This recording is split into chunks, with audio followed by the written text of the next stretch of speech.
We announced the tender. It still hasn't been monetized. Budget of the project is about 500 million euro. Oh my God. It's more a question of this time it has to work.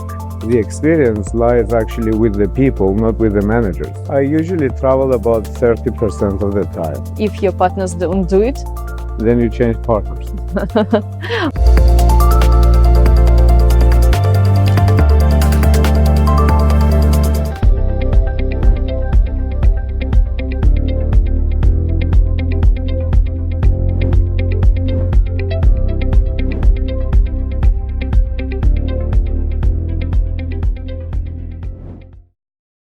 we are shooting today in the city of Thessaloniki, Greece, where we have held the second Midstream Oil and Gas Summit. To be honest, me as an event organizer, I always check the bios of the speakers, or for instance, the CVs of the speakers before introducing them to the event. And I know that you had many startups, you had many projects to be launched. Is it true? Well, I've been active, let's say, for many years now. So currently I have the role as an appointment as the chairman of the DEFA, the Natural Gas Public Company of Cyprus. But I did start my first business in '93. So it's not a startup anymore. It's like mature and old in celebrating 25 years now. But since then, I have been involved in many different supporting other, let's say, young companies, and also having roles in different companies of a higher or more mature level. How old have you been when you have started your first career path? If we talk about outside academics, let's say, I think I was 29 when I started my first company. Yeah, I started working before. I mean, I was when I was doing my PhD, I was working at the university, so I was financially independent. But as a company, let's say, the startup was officially launched when I was 29. Have you started alone or with another, so to say, co-owners of the company? Uncommonly, I started alone, but I had, let's say, co-investors in other businesses. So I had a U.S. company that had invested in the idea, and also the Cyprus Development Bank at the time that provided the funding, because you need the money to start a business. No? Yeah, I totally understand. But I think the most important issue in regards of your current role will be for sure DEFA. We know that DEFA is currently launching the project which will end the Cyprus energy isolation. So what does it mean? I think Cyprus, being an island and not having any interconnections, whether it is for electricity or gas and so forth, has a very isolated and skewed existence. So everything is dependent on many different things. What we are doing with DEFA right now is we just launched a tender on October the 5th for the introduction of to build the infrastructure for LNG supply to Cyprus. It doesn't exactly close the connectivity of Cyprus with the rest of Europe, let's say. But what it does is, through different arrangements and agreements we've done, it creates a virtual pipeline. So effectively, there will be a flow of gas, let's say, that will provide for the electricity generation. So from that sense, it is a first step for Cyprus, let's say, to go into a more interconnected existence with its neighbors. Why now? Why not, for instance, 5 or like 7 years ago? This is the fourth time Okay. that we have tried to resolve to import gas to Cyprus. The 3 previous times were unsuccessful.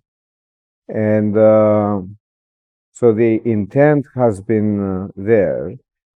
This time, the driving force mainly was the tight restrictions for greenhouse gas emissions from the European Union, which Cyprus is obliged to comply with. And effectively, that provided the driving force for the project to be relaunched and with a timeline to complete as soon as possible. The approach we've had this time was we studied all the different times and identified, we believe, the difficulties or the challenges that the previous attempts had. So it's not a question of why now. It's more a question of this time it has to work.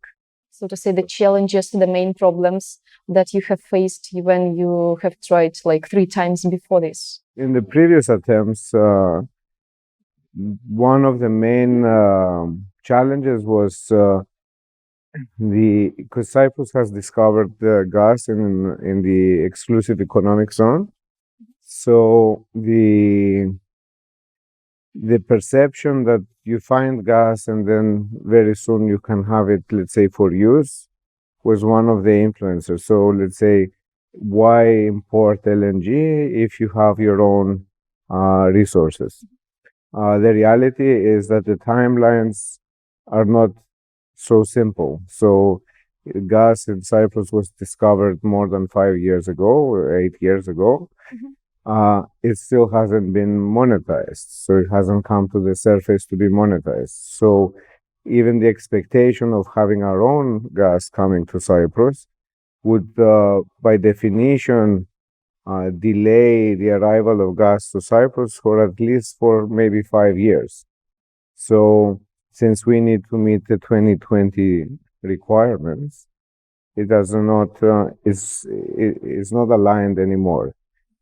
We are proceeding now to build the facilities for the LNG, and we are eagerly awaiting and welcoming our own reserve. So in regards of LNG import terminals, so bringing LNG, bringing gas to Cyprus, what are the steps of this project? So how will it be launched? What will be the timing for this? On October the 5th, we announced the tender. The tender involves the acquisition of an FSRU and the construction of a jetty-borne pipeline, onshore metering facilities, and so forth, a pipeline buffer, and so forth. We expect the tenders to be submitted end of March, early April, and we anticipate, we hope that we will have a good response to the tender. Assuming that we do get a good response, the intent is to award the project by July this year, right? And then start almost immediately the implementation. How do you think will you finish with it? So when Cyprus will have gas from it? We've given a timeline of 24 months from the date of signature of the contract. So we would, if things go as planned and we are able to award in July, then we would expect the completion of the work to be not later than July 2021. How will this project change the life of people in Cyprus? We consider this project to be the first step in the transformation of the economy. Cyprus, in different ways, Cyprus has, let's say, one of the highest costs for electricity in Europe. That means that basically, so people are paying a lot for heating and cooling and cooking, and industry is paying tremendous amounts. It's very expensive. The hotel industry is also paying a lot of money. So I think the introduction of a new fuel, which will lead also to the opening of the electricity market. We have licenses for independent power producers who can only operate with gas. So we need to bring the gas for them also to be operating. So it should be creation of new jobs. It should be, let's say, better environmental conditions. It should be a reduction of the electricity, and it should be with new fuel at a lower cost. It could be an impetus for the development of the economy and other industries. So do you have the plans of, so to say, going green? Because LNG bunkering is not, so to say, it can be a reality also for Cyprus. Is it right? LNG bunkering is part of our project. It wasn't in the beginning, but it has become demand driven. So Cyprus is in a natural geographic location in the trading routes for the shipping industry, let's say. So basically, what we have here is that they will come. A number of the shipping companies have come and seen whether they can get supplies from Cyprus. So we believe that seeing the interest, there's a potential for Cyprus actually becoming a bunkering hub for the Eastern Mediterranean. Okay, and what about LNG for road transportation? Any plans for this? Well, we are looking, we have a consortium which is funded by the Connecting Europe facilities called CYnergy. It's about 15 organizations, government and private.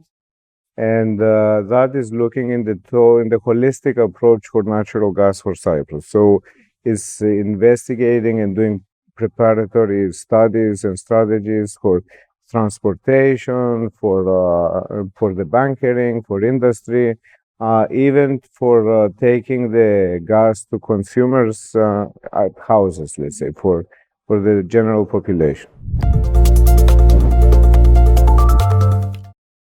You also have come here in Thessaloniki to the event. Mm-hmm. So do you visit the events often? Generally, events, I have started visiting more in these last 12 months as a way to promote the Cyprus LNG import project. We have a series of tenders. So because we have the infrastructure tender, now we'll have an owner's engineers tender. We have an expression of interest for the gas supply. We will have an open system.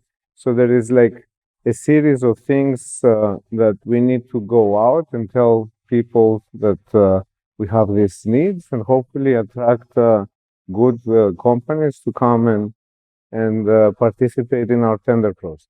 What is the most important thing while preparing for the event? Is to understand the audience, is to have some expectation of what the people you will be talking to want to hear. Do you have some maybe plans for the future after the networking on the events? I mean, some potential plans for the future. Well, always when you go to events or meetings, it's with purpose, and the purpose is not really to stand up and talk. I mean, the purpose is you present something hoping to get some engagement. Now, engagement is different in different environments. So, for example, here we met with companies that have an interest in the owner's engineers tender that we will have.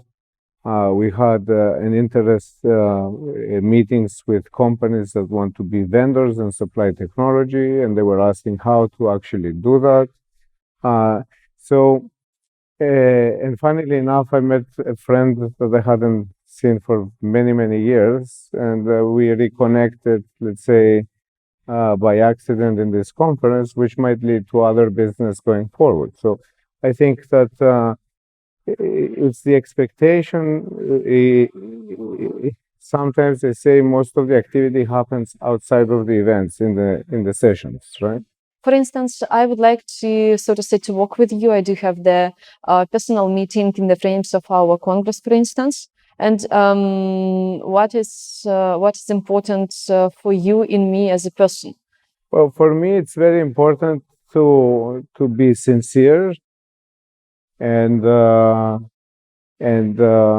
to be straight about what your strengths are, what your weaknesses, how we can work together, what we can do.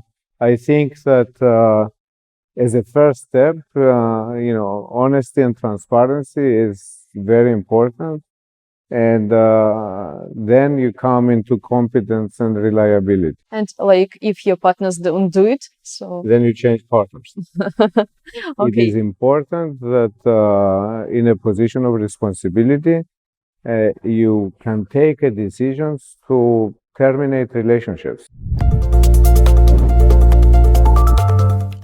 Okay, in regards of the whole project, it doesn't have the investors. Is it right? For the synergy is just funded from the European Union, so it's fully funded. It's one of these projects that the companies or the participants undertake to fund themselves, and also they're funding it through sufficient funding from the European Union. Our project, the LNG import project, is totally funded, we feel. We have received a 101 million euro grant from CYnergy in Europe. It represents a cap, but it's is either that or 40% of eligible expenses. But we consider that to be the target for absorption. Then basically we have we started due diligence with EIB, the European Investment Bank, and have concept approval with EBRD, the European Bank of Reconstruction and Development. So we think that it was actually one of the different things we have done with respect to the project this time, which was to secure the financing first and then proceed. So the financing we feel is in place. The environment is in place to support it, so we are optimistic. And is it difficult to win the grant for such a project? Well, it's a big effort in order to submit the application for this. So we had to show that the project was mature, which we were able to do. And then we went through a period of discussions and negotiations until the contract was finalized. But we're very appreciative that we were awarded the job, which pays the grant, because having secured the grant increases the viability of the project. How did you do the presentation of your project? You have to submit a proposal, you have to prepare the proposal, you have to go and discuss. So there's different committees, you have different meetings. So I think it's a formal process, and it is a competitive process because all the countries in Europe submit for the different things, and so we spent several months putting the whole application together, and in the end it was successful. What about some technical innovations in the LNG import project you're currently planning? Will you have some? One thing that for us is different, which is not exactly an innovation, but if you think of innovation as being a different approach to how things are happening, is that we are purchasing an FSRU. The FSRU market is generally more geared towards chartering. So that is a decision that has been driven by the finances of the project. The second different thing, it's a necessity of ours that may have to lead to innovation for the consortia that bid the job, is that we need the ship owners, the EPC constructors, the EPC contractors basically, and the operations and maintenance to come as one for this job. So it's one contract that includes all these different things. Okay, if I am, for instance, the FSRU, so to say, seller, you have to find a construction company that is going to build the jetty and the piling and the pipeline. And also you need to find the company that will operate the facility once it has been built. So The budget of the project is about 500 million euro. 300 million euro is for the capital expense, so the ship, the jetty, the pipelines, and so forth. And then 200 million euro is the budget for operating the facility for a period of 20 years. So this is coming out as one contract. Yes, first I know one more European island also have the LNG project, so it is Malta. And do you have any differences or anything in common with the project of electrogas? Well, the commonality with Malta is to the point that it's an island and it has to take LNG, so that they have to regasify and so forth. But their project is different from what I understand from our project, because their project also involves power generation. Power generation for us is a separate activity. So DEFA will be it has the mandate or responsibility to procure and distribute gas on Cyprus.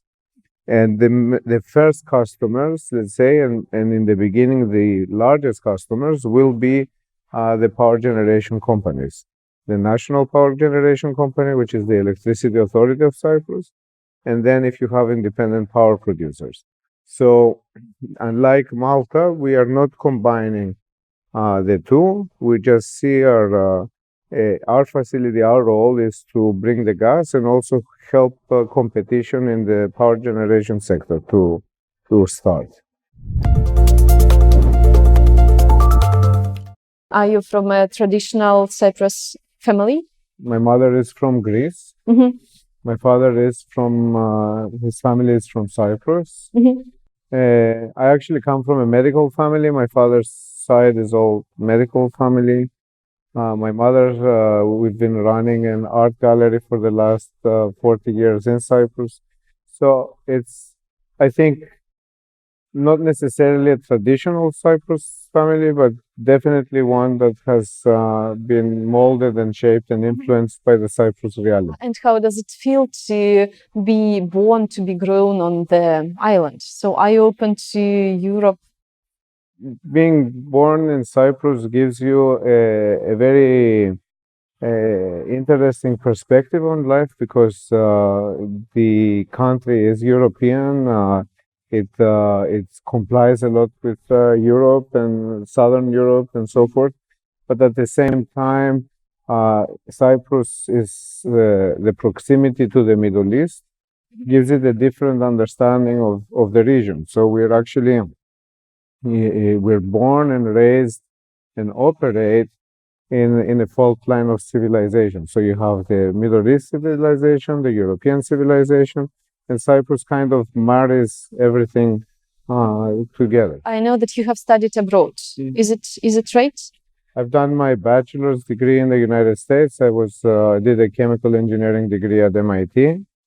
And then I did my doctorate, my PhD at Imperial College, again in chemical engineering in London. Oh, impressive. You have PhD in chemical engineering, but how did it happen that you are currently in LNG, that you are currently having the general manager, so chairman position?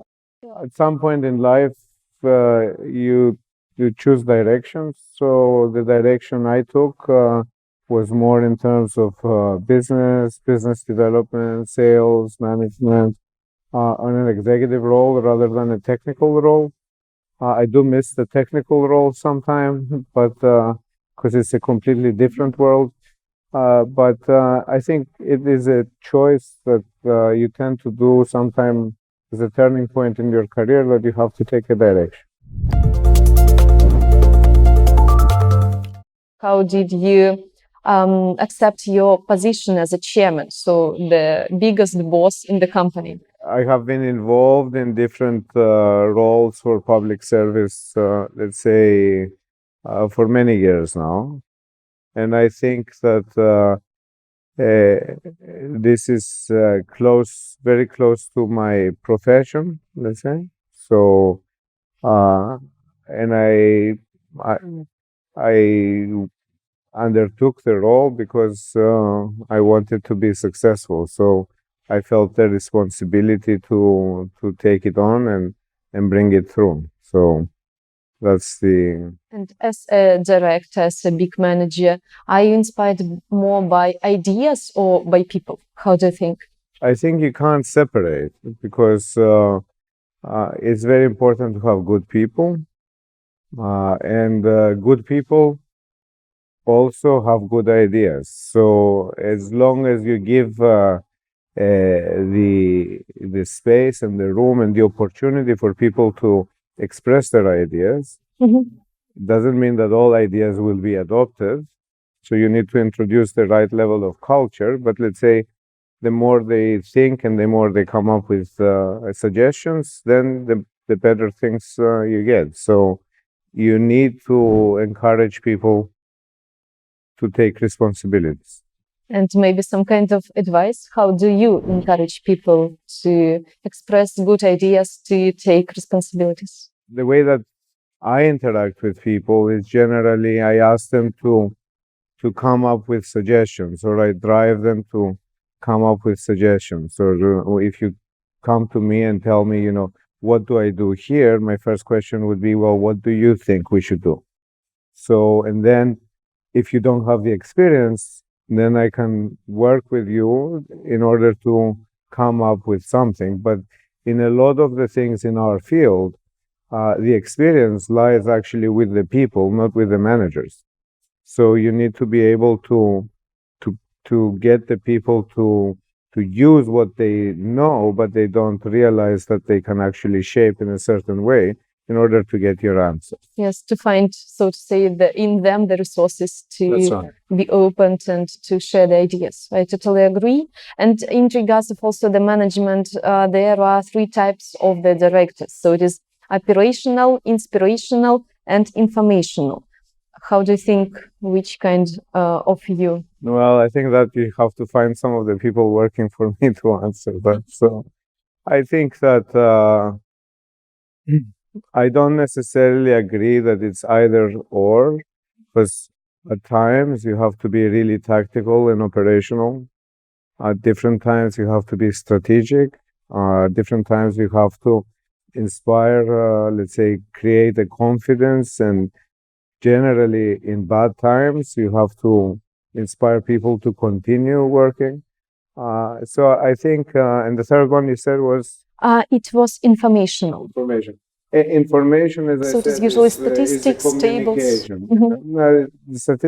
That is maybe is very important in order to be able to convey your message, in order to be able to have, let's say, the right operational approach, but also to create the right strategy and drive inspiration.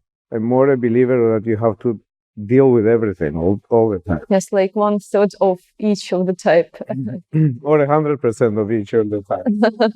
Do you have a lot of, so to say, helpers, your assistants? So, for instance, the top managers in your company in DEFA? In DEFA, DEFA is like a 10-year startup. So we're using DEFA. It's a very small in terms of number of people actually in DEFA today. But having said that, we have also a strong board of directors, and we are using an extended network. So if you were to look at, let's say, the actual staff of DEFA, it's very, very limited. But if you look at all the stakeholders, all the parties that are involved in making this project happen, is quite a few.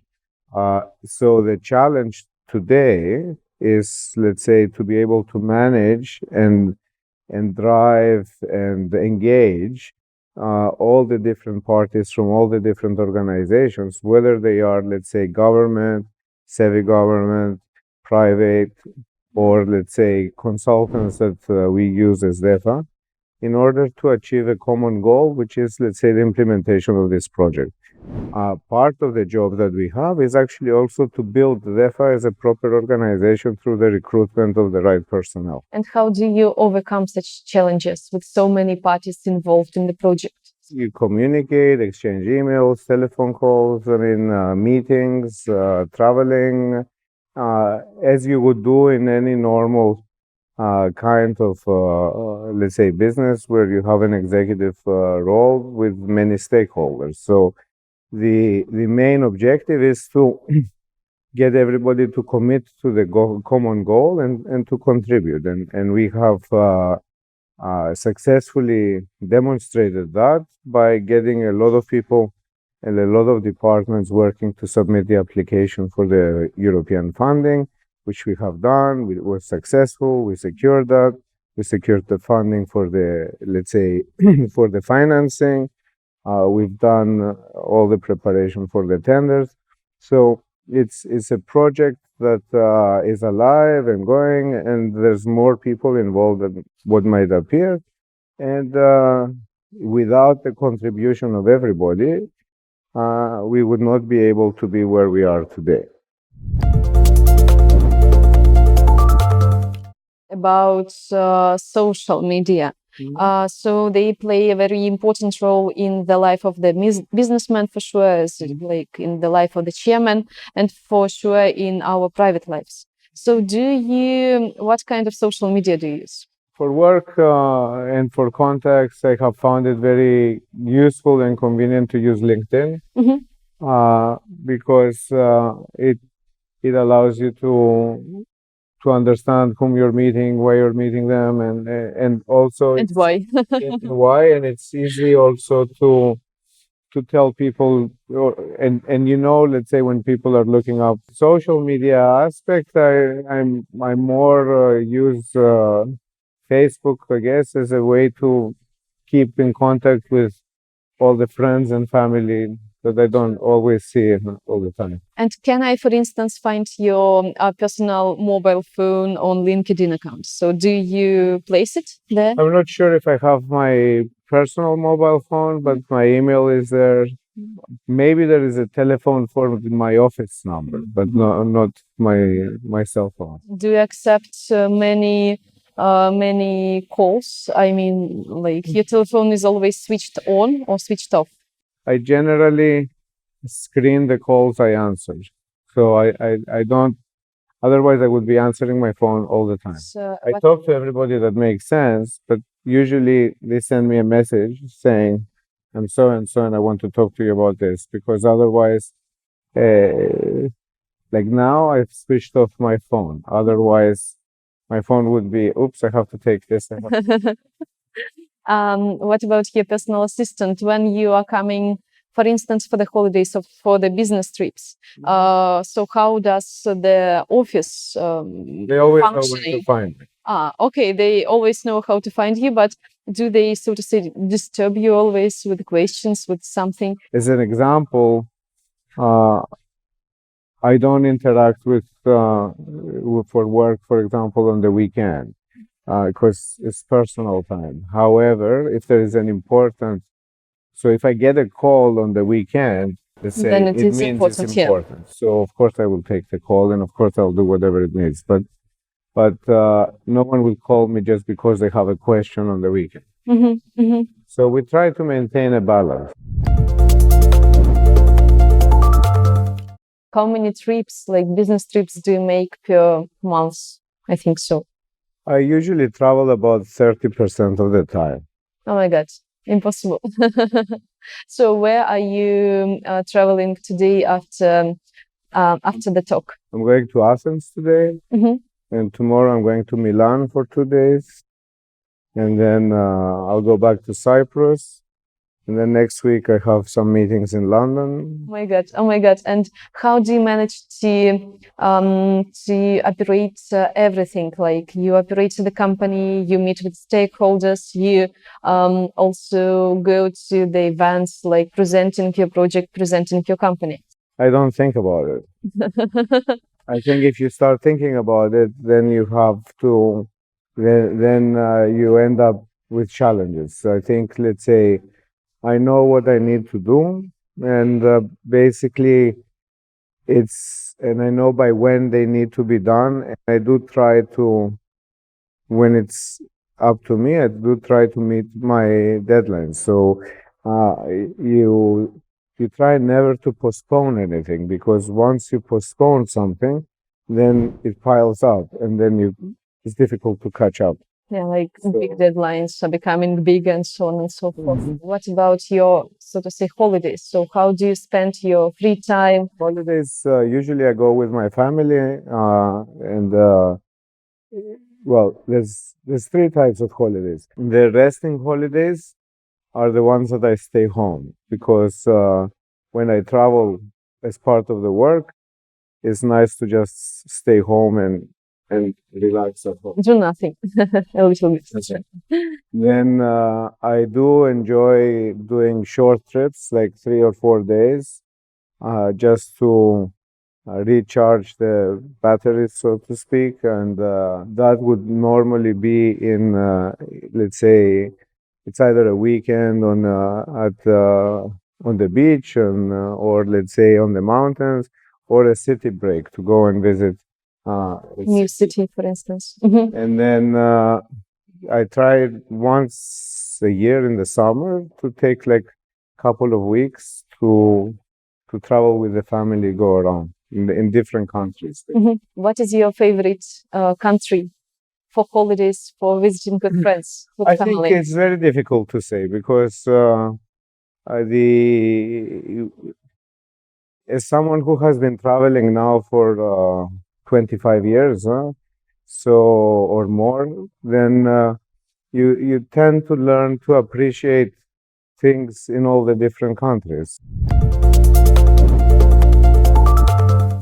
How do you manage to organize everything and, so to say, to be effective, to be productive? Well, I think these days, with the communication and the internet and the telephones and the emails and Skype and WhatsApp and everything that is available to you, basically you are able to even have virtual face-to-face discussions with people through video conferencing, or participate in conference calls and so forth. So it's a state of mind rather than, let's say, for me. So as long as you're able to monitor and keep knowing what the whole thing is about, you are able to interact and engage. Of course, the need for personal interaction, face to face, I don't think will ever go away, but it is not always necessary. So finding a right balance, I think, is what enables you to do different things. And how much time do you spend with your family? Well, I always normally, let's say, I make a point that my weekends and holidays are always with the family. So like this week, I will fly back on Friday. I will fly out again on Monday. Now my children have grown up, so they have their own life and so forth. So it's not the quantity of time; it's more the quality of time that you spend with them. And how do you usually spend your free time? Any activities, any hobbies? I'm involved in art, so I collect Cyprus art. I play music. I play the guitars. Are you famous in Cyprus? I used to be when I was younger. I used to play with a band and have concerts and so forth, but then oh my God. Work has taken a different direction. So, and also in the summer, I enjoy going sailing on the weekends. You have many friends, and also in Greece, in Thessaloniki. Is it right? So how do you manage to meet with them? Also via Skype, or how does it? I have a very honest, let's say, relationship with my friends. So I have friends all over the world. So when we meet with good friends, it's like time hasn't passed. So I think that is what is important with your close friends, is to be able to achieve a seamless existence. So when you actually meet with them, you are able to interact and so forth. You do keep in touch with email every now and again and so forth, but it's like re-engaging when you actually are in the same place in the same time. The Blitz questions. I will ask you short questions, maybe with short answers. The first one will be about Cyprus. So, how do you think? What is the most common personal trait of people from Cyprus? You're hospitable. Imagine an animal. What is it? Panther. Glass half empty or half full? Full. Which global issue you would solve for the first? Hunger. And what about maybe the issue in regards of oil and gas industry? Optimizing the efficiency in terms of clean fuels. What do you hate the most? Incompetence. In people? Generally. Generally. If your life was a movie, what kind of genre would it? A mystery. And what about the name, the title of the movie? It could happen to you. Great. Can you name 5 achievements you are most proud of? I think I'm proud for my family and my children. I I feel that starting the company and being now 25 years, surviving for 25 years. So starting it was, I guess, number 2. Surviving is number 3. And helping the young people with their direction and with their startups, let's say number 4. And my public service contribution would be number 5. What is your favorite book? Many times thought about this question, and I think if it is for a business book to recommend to somebody is one by Dale Carnegie, the How to Influence Others and How to Make Friends and Influence Others. I think we can find the name for that. Daniel Carnegie, I know. Mm-hmm. So I think that is a very important book for people to read and get to understand how life, the universe works. If it is a personal book, maybe your favorite author? I like different mystery novels. I like so I don't have a specific. I like science fiction books. Like I like the Hyperion series of Dan Simmons. I like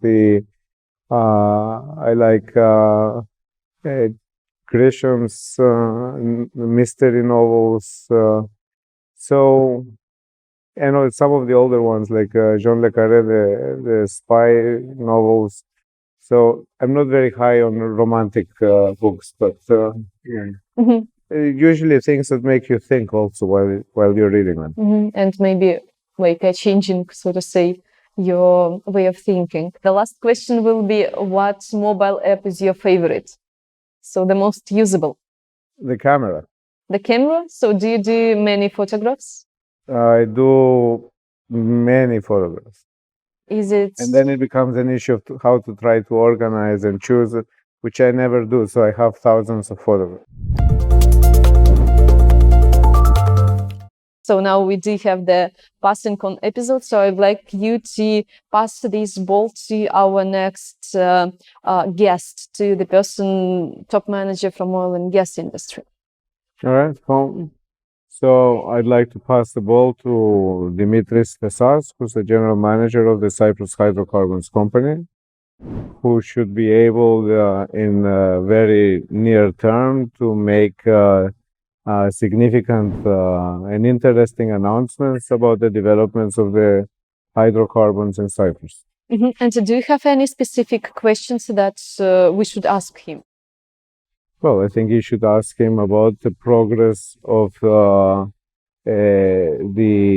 efforts of the Cyprus Hydrocarbons Company to monetize and discover gas in the Cyprus exclusive economic zone. Okay, thanks. Well. Thanks a lot.